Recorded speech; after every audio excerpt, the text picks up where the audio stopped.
Hello. So today we're going to paint this chair. This chair right here. It's an upholstered chair. It's fabric.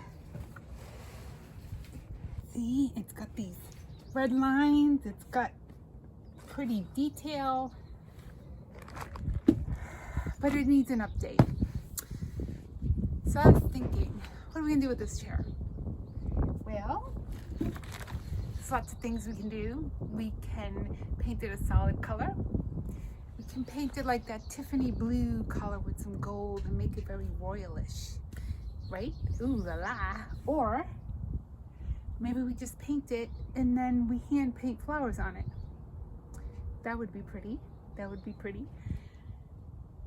But maybe we just go cuckoo bananas on it. Maybe we'll paint it abstract, graffiti, drippy paint. Like, I don't know. Let's see what happens. The first thing we need to do is to make sure that the fabric on the chair is wet. And the reason for this is so that the paint will get into the fabric and not simply just lay on the top. I use a spritzer, but if you have another way of doing water on fabric, that's perfect too. Also, I would normally use a sanding sponge to get the water in and the paint in, but because this chair had ridges and these lines going across, it felt like the fabric would get all pulley if I use a sanding sponge. So I just use regular kitchen gloves to drive that water into the fabric. Next, the color you choose, you can pour into a bowl, and you have to make sure that you dilute it with water. It's usually 2 to 1, I believe, but I just eyeball it and I make sure that it's not soupy watery, but watery and not as heavy as it would be if I didn't add the water to it. Next, I just made sure to stir the paint and water so it's all nice and even, and then just brush it on the chair. At first, the paint is not going to cover it all because it is watered down, but you will just, you're going to keep adding color. Next, you just will keep applying the paint on the chair and it will get into the fabric. We'll be using a lot of different colors on this chair, but if we were not using different colors, you would just keep going over it until you acquire the color depth in the fabric that you wanted. So the process is the same whether you do it a solid color or lots of different colors. So next, I put on those kitchen gloves again, and I started to rub in my blue paint into the fabric, because remember, we want that paint to get into the fabric, not merely just lay on top of it. Now I'm putting on a second coat of paint.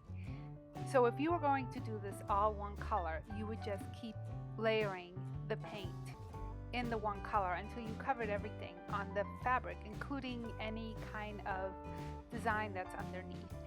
But with this chair, we're going to use a lot of different colors, so I'm not really too worried about that. But this is my second coat because the first coat was very diluted, and that's okay because that's what it's supposed to do.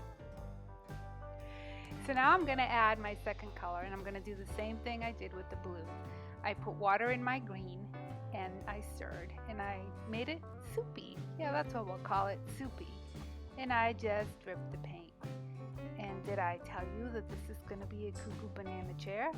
Yes, it is. But anyways, when you are doing the paint, especially your base coat, I forgot to mention, it's easier if you start in sections.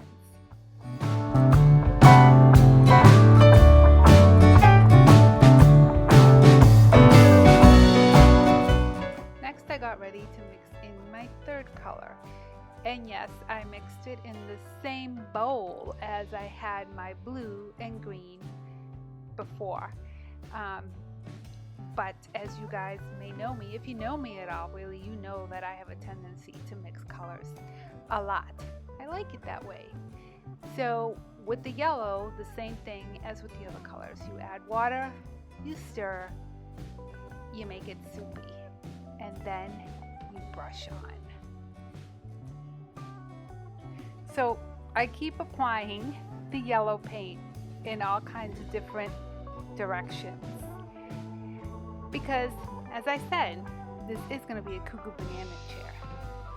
Now, I want it to be drippy and graffiti-like, so I'm going to drip some paint, and I'm going to start with the yellow.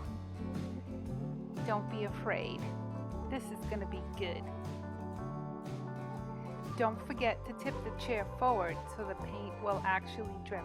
And by the way, I forgot to mention, I did not have in between dry time with all these colors, and that's why they're all blending in and mixing in.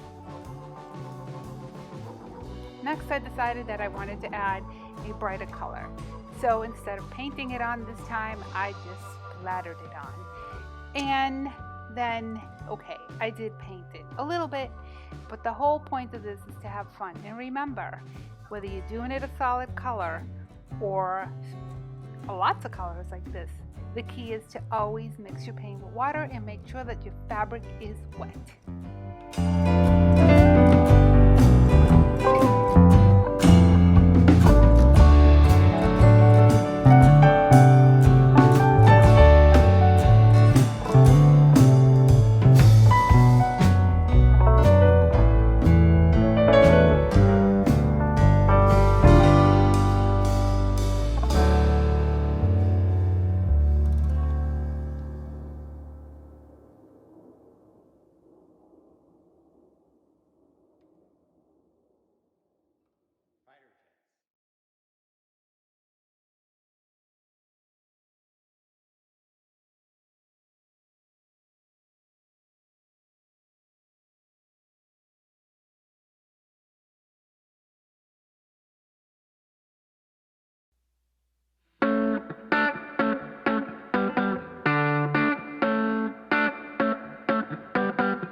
In certain areas, the wooden part of the chair that is, I started to seal the wooden part of the chair with DIY wax.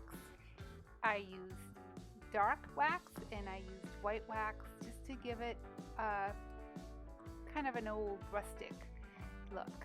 DIY wax is no odor and it is super smooth.